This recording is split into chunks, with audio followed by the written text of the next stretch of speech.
ನಾಳೆ IPL final ಪಂದ್ಯ ನಡೆಯಲಿದ್ದು ಆರ್ಸಿಬಿ ಮತ್ತು ಜಿಟಿ ಮುಖಾಮುಖಿಯಾಗಲಿವೆ. ಗುಜರಾತ್ ಟೈಟಾನ್ಸ್ ತಂಡ ಮೂರನೇ ಬಾರಿಗೆ ಐಪಿಎಲ್ ಫೈನಲ್ ತಲುಪಿದೆ.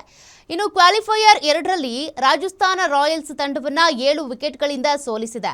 ನಾಳೆ ಅಹಮದಾಬಾದ್ನಲ್ಲಿ ನಡೆಯುವ ಫೈನಲ್ನಲ್ಲಿ Gujarat Titans royal Challengers Bengaluru ತಂಡವನ್ನು ಎದುರಿಸಲಿದೆ.